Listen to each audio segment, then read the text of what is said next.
Hi everybody, I'm John Van Fleet. I'm the Technical Services Leader for Plews and Edelmann. I'm happy to introduce you to our new power steering cooler line today. I want to go over a few of the core examples of what our improvements were versus what some of our competition's doing. One thing that we consistently found in the OE market was that they were using single tube design. What this means is that there's one piece of tube that's bent uniformly and there's no breaks in the tube whatsoever. And so it was real important for us when we were engineering and designing these that we maintain that single tube design.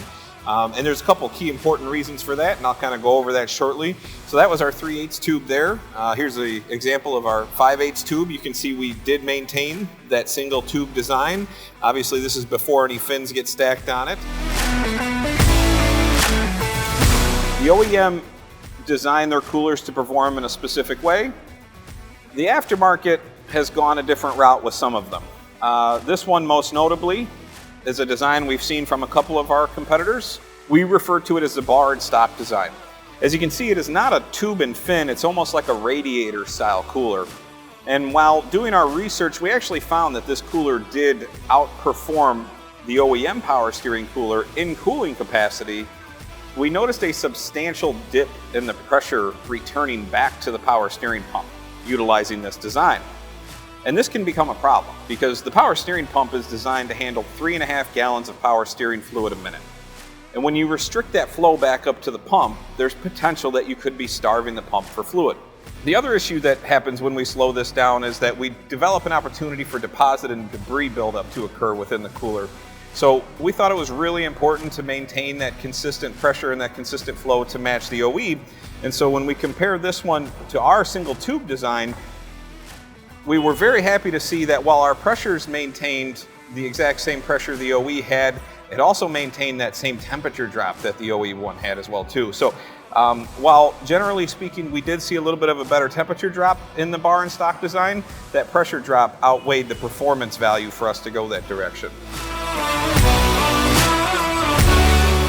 In addition to this style of single tube design, we found the aftermarket also performing a slightly different alteration to that single tube design, and that's where they weld on tubes at specific points. In this specific model here, you can see that they couldn't, while they were able to make the single U-bend on the tube and stack the fins, they weren't able to get the final bends on these tubes up top, so they had to weld it in right here. And the problem with this design is that over time, these welds are going to start to deteriorate and break down from whether it be the salt on the road or the ocean spray or whatever it may be. And this will become the weakest point in the power steering system and eventually spring a leak. So when we manufactured ours, we wanted again to make sure that it was single tube design. And when you look from beginning to end, it's very obvious. There are no breaks in ours. They use the OEM style bracket and bushing that hold it in place and the OEM style bracket down on the bottom without having to use any welds in place there. One of the other common things we saw versus a single tube design was that the competition was struggling to perform the U-bend, so they would make two straight tubes and they would perform a U-bend here in the middle and weld them together there. This is a very weak weld that will break very quickly. Again, salt, road debris will break this down in no time at all. It becomes the weakest point in your power steering system and eventually will spring a leak.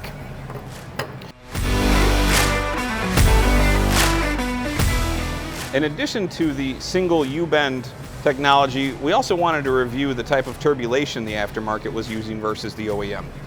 What we found during that process surprised us. The aftermarket wasn't using any form of turbulation in their coolers whatsoever. This is really important because what turbulators do is they cause the fluid to either vortex inside of the cooler as it goes through, or simply just jumble around and break down and give the fluid an opportunity to cool off. This is pretty noticeable. I'll just show you kind of what a turbulator looks like. This is one that we're using on our 5/8 tube. It in essence just allows the fluid to break up as it goes through and gives the fluid an opportunity to kind of, if you will, vortex inside the cooler. Surprisingly enough, in our 3/8 coolers, the way we made them was based off the OE design in which they use dimples. There are dimples running down the tubes. And again, all this does is just give the fluid an opportunity to break up and kind of cool off as it rolls through the entire cooler. When we cross-section the aftermarket competition, we were very surprised to see that there was no dimpling being done on these tubes whatsoever. So in essence, what this means is this fluid is just traveling right in and traveling right out without giving it a proper opportunity to cool off. What we were even more surprised to find is that when the OEMs were using internal turbulators inside their coolers, we opened up some 5/8 tubing aftermarket coolers and we found no turbulators inside the cooler whatsoever. Now this is a major problem. And the most notably, when we look at these two coolers side by side, we notice that they are very small, but they go to a large truck. And so this cooler performs a big job for that power steering pump in order to make sure it maintains an operating temperature. When the aftermarket competition wasn't putting that turbulator in there, they were allowing that fluid to flow right through without giving it a proper opportunity to cool off. And so we almost have the opposite issue that we had with the other cooler they were making, where again, the OEMs designed the pumps to handle so many gallons per minute at so much pressure. When we're not slowing down the fluid that's running through the cooler, we're putting too much pressure back up to the reservoir in the power steering system and potentially causing an issue.